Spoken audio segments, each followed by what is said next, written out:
Topic चल रहा था ट्रायंगल, इसमें हम लोग नेक्स्ट थ्योरम देखेंगे, ठीक है। थ्योरम का स्टेटमेंट क्या कहता है वो समझिएगा। कुछ कहता है N exterior angle of A triangle is greater then either of the interior opposite angle, ठीक है। मतलब किसी ट्रायंगल में जो एक्सटीरियर एंगल बनता है वो बड़ा होता है either of the interior opposite angle, किससे? दोनों इंटीरियर अपोजिट एंगल से, है ना। मतलब आइदर मतलब दोनों से, ठीक है। जैसे समझिएगा इसको, जैसे आपका मान लीजिए ये ट्रायंगल है जिसका नाम आप लिख लीजिए ABC, ठीक है।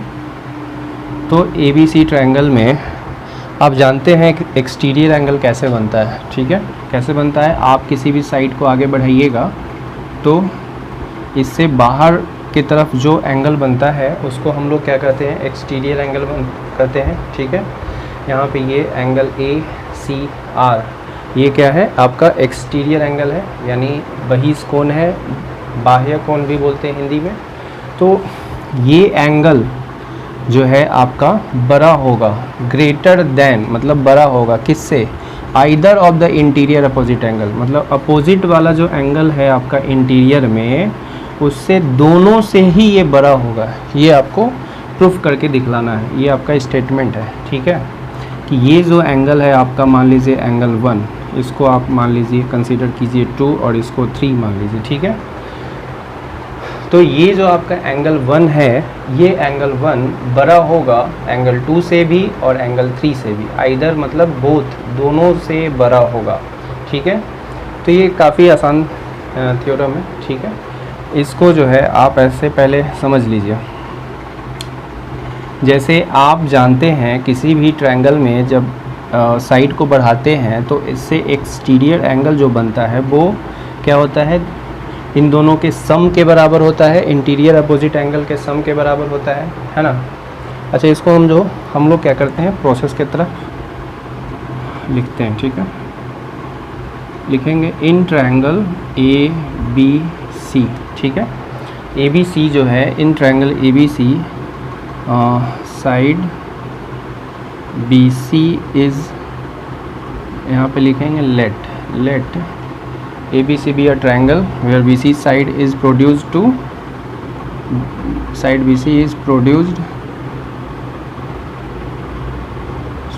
R, ठीक है। आप क्या किए? ट्रायंगल ABC में साइड BC को R तक बढ़ा दिए, ठीक है। तो आपको जो है प्रूफ करना है, क्या प्रूफ करना है? कि एंगल 1 जो है वो बड़ा होगा, ग्रेटर देन मतलब बड़ा होगा किससे? एंगल 2 से। इंटीरियर अपोजिट एंगल का मतलब क्या हुआ? इंटीरियर में और अपोजिट वाला, अपोजिट मतलब एंगल के सामने होना चाहिए। तो एंगल 1 के सामने देखिए एंगल 2 और एंगल 3 दोनों है। तो ये दोनों इंटीरियर अपोजिट एंगल से ये एंगल आपका जो एक्सटीरियर एंगल 1 है वो बड़ा होगा, यानी angle 1 is greater than angle 2 होगा और angle 1 is also greater than angle 3, ठीक है। आइदर का मतलब दोनों से, ठीक है। यानी एंगल 2 से भी बड़ा होगा और एंगल 3 से भी बड़ा होगा, ठीक है। तो इसी चीज़ को हम लोग स्टेटमेंट के तहत लिख लिए कि let ABC be a triangle where side BC is produced to R, है ना। Here angle 1 is exterior angle, ठीक है। और आपको प्रूफ करना है angle 1 is greater than angle 2 and angle 1 is also greater than angle 3, ठीक है। तो ये स्टेटमेंट हम लोग लिख लिए। उसके बाद लिखेंगे प्रूफ। प्रूफ इसका काफ़ी आसान है। जैसा हम जानते हैं किसी भी ट्रायंगल में एक्सटीरियर एंगल जो बनता है आपका, है ना, वो बराबर होता है। As we know exterior angle जो बनता है ना, वो बराबर होता है किसके? In sum of interior opposite angle, है ना। एक्सटीरियर एंगल जो होता है, exterior angle of a triangle वो बराबर होता है किसके? Sum of interior opposite angles, ठीक है। एंगल्स यहाँ पे एस लगा देते हैं, ठीक है। जैसा हम जानते हैं कि एक्सटीरियर एंगल जो होता है आपका ट्रायंगल में वो बराबर होता है सम ऑफ इंटीरियर अपोजिट एंगल के, ठीक है। यानी हम यहाँ से आप लिख सकते हैं angle 1 is equal to angle 2 plus angle 3। तो ये स्टेटमेंट आप जानते हैं, ठीक है, कि किसी भी ट्रायंगल में एक्सटीरियर एंगल जो बनेगा वो सम ऑफ इंटीरियर अपोजिट एंगल के बराबर होगा, ठीक है। अब थोड़ा यहाँ से समझिएगा। मान लीजिए आप लिखे हैं 70, तो 70 बराबर आप सपोज़ लिखे हैं 50 + 20, ठीक है। तो यहाँ से आप इजीली ये कंक्लूज़न निकाल सकते हैं कि ये जो 70 है वो 50 और 20 को जोड़ने पे आया है, ये जो 70 आया है वो कैसे आया है, 50 और 20 को ऐड करने पे आया है। तो यहाँ से आप एक रिज़ल्ट डायरेक्टली आप दिख रहा है आपको कि ये 70 जो है वो 50 से बड़ा होगा कि नहीं होगा, क्योंकि इन दोनों को जोड़ने पे वो 70 के बराबर आया है। तो ऑब्वियस है कि 70 50 से बड़ा होगा चूँकि जोड़ने पे आया है, और 70 ऑल्सो इक्वल ग्रेटर होगा किससे, 20 से। मतलब ये जो 70 है वो 50 से भी बड़ा होगा और 20 से भी बड़ा होगा। ये आप कंक्लूज़न आसानी से निकाल सकते हैं। क्यों? क्योंकि ये जो 70 आया है इन दोनों को ऐड करने पे आया है, तो जाहिर सी बात है इन दोनों को जोड़ने पे जब 70 आया है तो जाहिर सी बात है कि इन दोनों से प्रत्येक से वो 70 आपका बड़ा होना चाहिए ना, ठीक है। तो इस तरह से आप जो है देख पा रहे हैं कि एंगल 1 जो आया है वो एंगल 2 और एंगल 3 से को जोड़ने पे आया है। तो इस तरह से आप कह सकते हैं हेंस एंगल 1 जो होगा वो बड़ा होगा एंगल 2 से, ठीक है, और angle 1 also greater than angle 3 होगा, ठीक है। तो इस तरह से ये आपका थ्योरम प्रूफ हो गया। आपको समझ में आ गया होगा अच्छे से, है ना।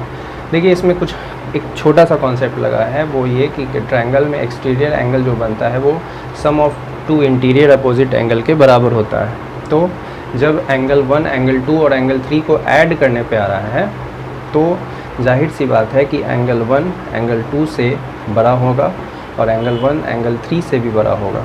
कैसे होगा ये हम आपको बता दिए, ठीक है। तो इसको नोट डाउन कीजिएगा और इसको याद रखिएगा प्रॉपर्टीज़ के रूप में। चलिए इसी कॉन्सेप्ट को हम एग्जाम्पल के तहत समझते हैं, ठीक है। तो मान लेते हैं एक ट्रायंगल है आपका ABC जिसमें साइड BC को हम R तक बढ़ाए हैं, ठीक है। तो यहाँ पे एक्सटीरियर एंगल बाहर वाला एंगल बना एंगल ACR। तो एंगल ACR के बराबर अगर आप लिखना चाहें तो क्या लिख सकते हैं, बोलिए। ये जानते हैं कि एक्सटीरियर एंगल जो होता है सम ऑफ इंटीरियर अपोजिट एंगल होता है, ठीक है। तो इसका मतलब एंगल ACR जो होगा वो angle A plus angle B के बराबर होना चाहिए, ठीक है। तो इस तरह से एंगल ACR का जो वैल्यू आया वो 70 डिग्री प्लस का 30 डिग्री, यानी कि जोड़िएगा तो कितना आएगा 100 डिग्री, ठीक है। इसका मान आप आसानी से देख रहे हैं कि 100 डिग्री आ गया। इन दोनों को जोड़ने पे 70 और 30 को ऐड करने पे 100 आ गया। तो अब समझिए बात को, ये जो 100 आपका आया है, ठीक है, ये कॉमन सेंस वाली बात है कि ये जो आपका 100 है वो 70 से बड़ा है कि नहीं है, आप देखिए, है ना।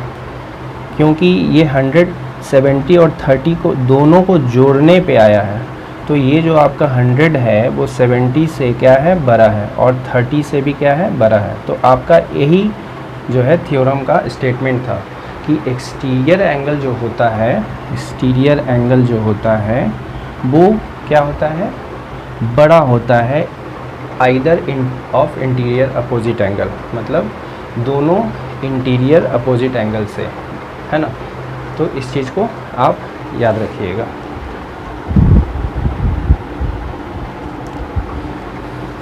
चलिए एक क्वेश्चन है आपके पास, इसको देखिएगा। क्वेश्चन कर रहा है, देखिएगा, in a triangle ABC the side AB and AC are produce to P and Q respectively. The bisector of angle PBC and angle QCB intersect at a point O. Prove that angle BOC equal to 90 degree minus half angle A. ये आपको proof करना है, ठीक है। और ये question का statement था। चलिए, तो सबसे पहले किसी भी क्वेश्चन को बनाने के लिए हम लोग को करना क्या होता है, क्वेश्चन के स्टेटमेंट को पढ़ना होता है। और क्वेश्चन के स्टेटमेंट को पढ़ने के बाद जैसा जैसा क्वेश्चन का इंस्ट्रक्शन है उस इंस्ट्रक्शन के अकॉर्डिंग हम लोग फिगर ड्रॉ करते हैं, उसके बाद जो है उसको सॉल्व करेंगे, ठीक है। तो ध्यान दीजिएगा, क्वेश्चन कर रहा है इन अ ट्रायंगल ABC। सबसे पहले एक ट्रायंगल ABC की बात हो रही है, तो आप क्या करेंगे, एक ट्रायंगल बनाएंगे जिसका नाम होगा ABC, ठीक है। चलिए ये आपका ट्रायंगल बन गया ABC, इसका आप नाम लिख दिए। उसके बाद कहता है statement the side AB and AC। देखिए ज़रूरी नहीं है कि हर क्वेश्चन में आपको फिगर दिया रहे, आपको फिगर ड्रॉ करना आना भी चाहिए, ठीक है। तो देखिए कहता है the side AB and AC are produce to P and Q respectively. मतलब क्या कि इस ट्रायंगल ABC का जो साइड AB और AC है उसको क्रमशः P और Q तक आगे की ओर बढ़ाया गया है, ठीक है। तो हम लोग क्या करेंगे, इस साइड AB को आगे की ओर एक्सटेंड कर दिए, कहाँ तक लिखा है क्वेश्चन में, यहाँ देखिए P तक, P, ठीक है। उसके बाद साइड AC की बात हो रही है, तो साइड AC को आप बढ़ा दीजिए, एकदम स्ट्रेट वे में बढ़ाइएगा, एकदम सीधी लाइन में, ठीक है। तो आप बढ़ा दिए उसको कहाँ तक, Q तक बढ़ा दिए, इसका नाम Q रख दिए, ये P हो गया। अब देखिए क्वेश्चन कर रहा है क्या, the bisector of angle PBC। तो आपको यहाँ पे दिख रहा होगा एंगल PBC, ये आपका एंगल है PBC, ठीक है। तो इसका जो बाइसेक्टर है और एंगल QCB का जो बाइसेक्टर है, मतलब दोनों एंगल देखिए, एक तो आपका QCB है, ठीक है। तो इन दोनों एंगल का आपको बाइसेक्टर ड्रॉ करना है, ठीक है। इनडायरेक्टली आपका क्वेश्चन वही कर रहा है कि बाइसेक्टर्स की बात हो रही है, तो इसका आप क्या कीजिएगा, बाइसेक्टर ड्रॉ कीजिएगा। एंगल का बाइसेक्टर का मतलब हुआ एंगल को 2 इक्वल पार्ट में डिवाइड करने वाला लाइन, ठीक है। तो ये आपका देखिए, ये C को हम इधर लिख देते हैं, ये C यहाँ पे, ठीक है, तो ताकि आपको आसानी से समझ में आए। चलिए एंगल QCB, इसका भी आप बाइसेक्टर ले लीजिए, बाइसेक्टर, हाँ। अब देखिए इन दोनों का जो बाइसेक्टर है वो कहाँ मिल रहा है, यहाँ देखिए इंटरसेक्ट एट पॉइंट O, मतलब क्वेश्चन में ही सब कह रहा है आपका इन दोनों का जो बाइसेक्टर है वो O पॉइंट पे मिल रहा है, तो O लिख दीजिए आप, ठीक है। उसके बाद यहाँ पे प्रूफ करके दिखलाना है कि एंगल BOC आपको दिख रहा होगा, देखिए एंगल BOC, यानी देखिए चूँकि बीच में O लिखा हुआ है तो हम लोगों का जो फोकस होगा वो एंगल यहाँ पे होगा, ठीक है, O पे, ठीक है। तो ये आपको प्रूफ करना है, ये जो एंगल है आपका वो बराबर होगा किसके, 90 माइनस हाफ एंगल है, 90 डिग्री में से एंगल A को घटाने पे वो आएगा, मतलब ये आपको प्रूफ करना है, ठीक है। 90 डिग्री में से हाफ एंगल है ना। चलिए ये आपको प्रूफ करके दिखलाना था। अब इसको समझिएगा, मान लीजिए ये चूँकि आपका OB क्या था, बाइसेक्टर था, तो बाइसेक्टर था तो इस एंगल को ये 2 इक्वल पार्ट में डिवाइड करेगा। तो आप क्या कीजिए, मान लीजिए ऊपर वाला जो एंगल है वो अल्फ़ा है सपोज, तो इधर का जो राइट साइड का एंगल होगा ये भी अल्फ़ा होगा कि नहीं होगा। देखिए ये बाइसेक्ट किया है तो आप नीचे वाले मतलब 2 पार्ट में बटा, तो एक को अल्फ़ा मानेंगे तो दूसरा वाला भी तो अल्फ़ा ही होगा। इसी तरह से आप इस पोर्शन को अगर बीटा मानेंगे तो इधर भी आपका जो एंगल बनेगा वो बीटा बनेगा। क्यों? क्योंकि ये एंगल का बाइसेक्टर आपका दिया हुआ है क्वेश्चन में, है ना, इसी वजह से। चलिए अब ध्यान दीजिएगा, ये अल्फ़ा हो गया। अब हम एंगल बी की बात कर रहे हैं। एंगल बी कितना होगा आप बताइए, एंगल बी कितना होगा? चूँकि एक स्ट्रेट लाइन पे कितने डिग्री का एंगल बनता है आप जानते हैं कि 180 डिग्री का एंगल बनता है। तो 180 डिग्री का एंगल कब बनेगा? ये जब आप ये आपका एक एंगल और बाकी का एंगल सबको ऐड कर दीजिएगा तो 180 डिग्री आ जाएगा ना। तो अगर हमको निकालना है एंगल बी, क्या निकालना है? Angle B. तो आप एंगल बी को क्या लिख सकते हैं बताइए? आप एंगल बी को लिख सकते हैं 180 डिग्री माइनस का एक्सटीरियर एंगल, यानी माइनस का आप ये दोनों एंगल को जोड़ के लिख दीजिएगा 2 अल्फ़ा। लिखिएगा कि नहीं? देखिए इधर वाला एंगल आपका जो है आपका एडजेसेंट एंगल बी का जो एडजेसेंट एंगल है वो दोनों मिला के अल्फ़ा और अल्फ़ा 2 अल्फ़ा हो जाएगा। होगा कि नहीं होगा? ठीक है, तो आप एंगल बी के बराबर लिख सकते हैं 180 डिग्री माइनस 2 अल्फ़ा। उसी तरह से आप एंगल सी को लिख सकते हैं, क्या बोलिए, 180 degree minus beta plus beta 2 beta. क्यों 2 बीटा किए? क्योंकि आपका दोनों पोर्शन आपको घटाना होगा ना, क्योंकि ये वाला पोर्शन निकालना है तो आपको 180 डिग्री में से ये पूरा पोर्शन घटाना होगा। तो पूरा पोर्शन कितना है, ये बीटा और ये बीटा, दोनों ऐड कर दिए तो 2 बीटा हो गया। आप देख पा रहे हैं एंगल सी का वैल्यू 180 डिग्री माइनस 2 बीटा आया, एंगल बी का वैल्यू कितना आ गया, 180 डिग्री माइनस 2 अल्फ़ा। ठीक है, अब देखिए आपको एंगल ए से इसको रिलेट करना है ना, तो इसको रिलेट करना आसान है, क्योंकि आप जानते हैं ट्रायंगल में तीनों एंगल का सम कितना होता है, किसी भी ट्रायंगल के तीनों एंगल का सम 180 डिग्री होता है। ठीक है, तो आप क्या कीजिए, लिखिएगा in triangle A B C, triangle A B C में angle A, we know that angle A plus angle B plus angle C कितना होता है, 180 डिग्री होता है। ठीक है, तो आप एंगल ए को एज इट इज़ रहने दीजिए और एंगल बी का वैल्यू कितना रखिएगा, बोलिए 180 डिग्री माइनस 2 अल्फ़ा लिखिएगा, यहाँ से 180 डिग्री माइनस 2 अल्फ़ा लिख सकते हैं। उसी तरह से आप जो है एंगल सी को कितना लिख सकते हैं, 180 डिग्री, चूँकि प्लस है साइन तो प्लस दे दीजिए, और 180 डिग्री माइनस 2 बीटा और राइट साइड में 180 डिग्री है ना आपका। चलिए अब देखिए ये 180 डिग्री आप 180 डिग्री से काट दीजिएगा। ठीक है, क्योंकि ये दोनों बराबर है और ये दोनों बराबर के अपोजिट साइड में है। ऐसे काट के आप जीरो कर सकते हैं, नहीं तो ये इधर जाएगा राइट साइड में तो घट के भी जीरो हो जाएगा।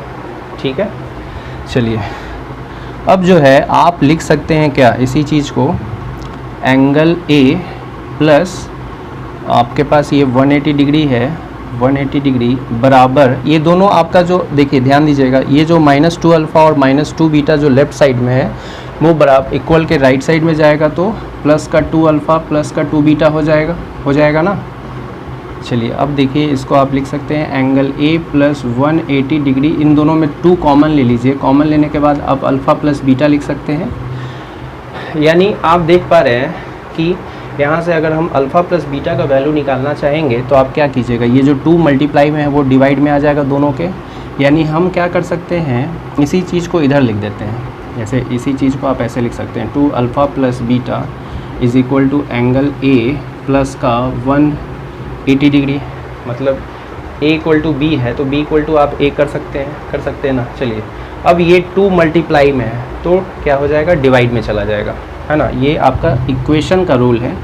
तो आप क्या कीजिएगा, अल्फ़ा प्लस बीटा का के इक्वल आप कर सकते हैं, है ना। दोनों से आप 2 में 2 का डिवाइड कीजिएगा तो हाफ एंगल ए कर सकते हैं इसको, हाफ एंगल ए प्लस का 2 का जब डिवाइड कीजिएगा दोनों में आएगा ना 2, तो a/2 हो जाएगा और 180/2 यानी कि आप 90 डिग्री कर सकते हैं। ठीक है, यानी आप देख पा रहे हैं कि अल्फ़ा प्लस बीटा का जो वैल्यू आया है वो half angle A plus 90 degree के बराबर आ गया है। ठीक है, चलिए इसको आप इक्वेशन नंबर फर्स्ट मान लीजिए। ठीक है, अल्फ़ा और बीटा का मान आपका निकल गया है। और देखिए क्वेश्चन क्या कर रहा है, क्वेश्चन कर रहा है एंगल BOC, क्वेश्चन में एंगल BOC की बात हो रही है, तो आप एंगल BOC ये आप गामा मान लीजिए, ये गामा है। ठीक है, तो ये जो आपका BOC है वो बराबर होगा 90 माइनस हाफ एंगल है। आपको A से रिलेट करना था, ठीक है, आपको A लाना था। चलिए A के टर्म में तो यहाँ पे दिख रहा है आपको RHS में। ठीक है, ध्यान दीजिएगा इस एंगल BOC की बात हो रही है, तो BOC जो आपका है वो किस ट्रायंगल में है, आपका ट्रायंगल BOC है।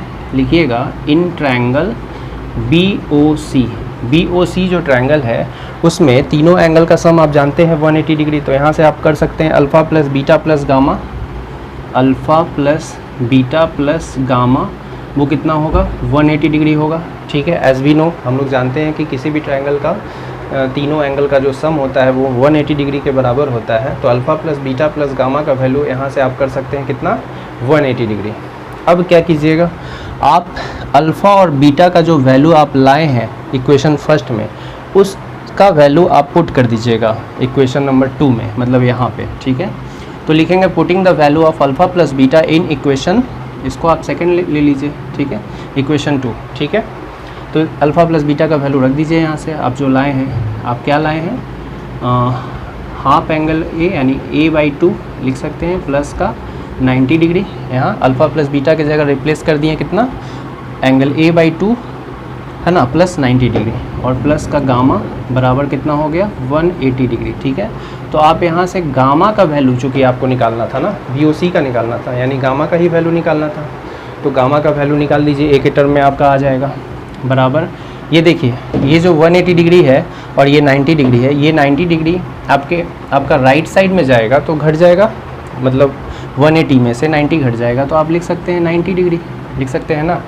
और देखिए a/2 जो आपका लेफ़्ट साइड में था पॉजिटिव था, तो वो राइट साइड में जाएगा तो क्या हो जाएगा नेगेटिव एंगल a/2, ठीक है। और आपको यही प्रूफ करके दिखलाना था कि ये जो गामा का वैल्यू है, मतलब एंगल BOC का जो वैल्यू है वो 90 माइनस हाफ एंगल A के बराबर है, तो ये प्रूफ हो चुका है। आप इसी चीज़ को लिख सकते हैं, हेंस गामा का जो वैल्यू है वो लिख दीजिए आप, BOC एंगल BOC जो है वो बराबर आ गया 90 डिग्री माइनस हाफ, है ना, एंगल A, ठीक है। तो ये आपका प्रूफ हो चुका है, ये प्रूफ हो गया है। यहाँ पे आप लिख दीजिए हेंस प्रूव्ड, ठीक है।